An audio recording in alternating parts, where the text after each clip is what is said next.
One of the things I want to talk about today is, should you be changing your aperture or your shutter speed if you don't have an ND filter? Now, most people by now would know, and if you don't know, if you have your shutter speed too high when you're filming in 24 frames per second, well, let's put it like this. Your shutter speed should be double your frame rate. And if it's too high, you get this jittery motion, non-realistic look to your videos, which is sometimes acceptable. But if you're running around with no ND filter, like for instance, I'm at f16 at my aperture because I have no ND filter, and if I bump it down to 1.8 because I'm using the Sigma 18 to 35 millimeter, you get blown out. Now if I had a ND filter or a variable ND filter, I would just twist the cap on the front and it would expose it properly for me. But say I want to change my shutter speed, crank my shutter speed up, because I want to maintain.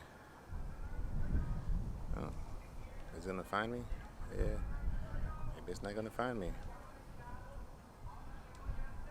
Okay, my shutter speed is at 1600. Is it? Yeah.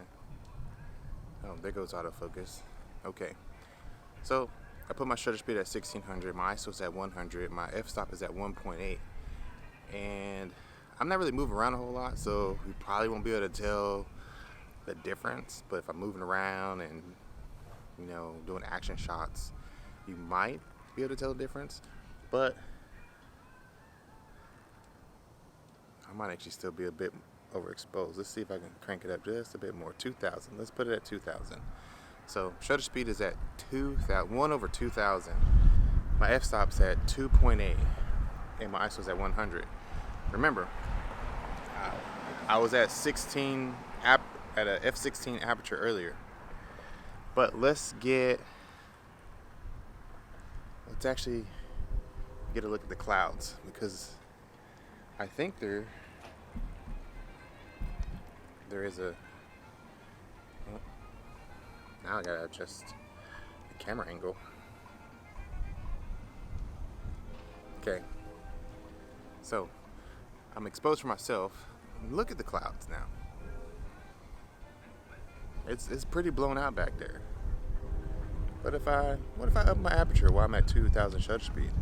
I'll just get dark, and the clouds, you start seeing detail in the clouds because now I'm exposing for the clouds.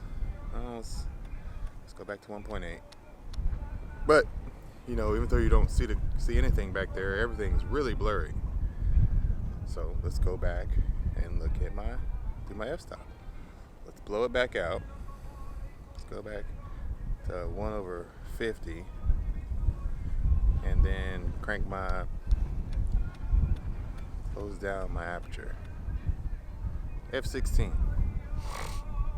Nothing's blurry. You can see everything.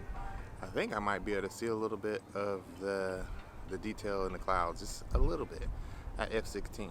Now I'm a little bit brighter in this exposure than I was in the other ones. Take it to 14. Okay, 14 looks a lot similar to when I had it at 2000. My aperture at 2000, 1/2000. Excuse me. So yeah. So when should you use one or the other?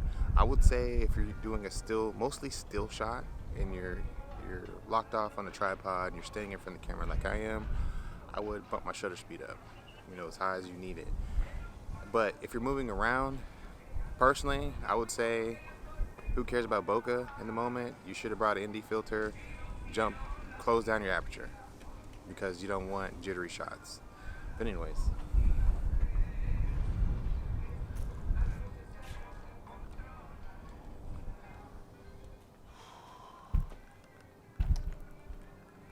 It's really bright out there. I'm gonna open my aperture up. Actually, you know what? I'm gonna open it all the way back up to 1.8 because I'm in the shade now. And I'm gonna see how much of a shutter speed do I need to get it back to where it was a second ago. I'm at 1600. I mean 16.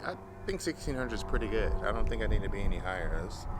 See, because if I'm at 2000, I mean, it's still good. I mean, I'm okay with that. But yeah, this was just a quick video, because I always have the question, you know, why does everybody bump their shutter speed?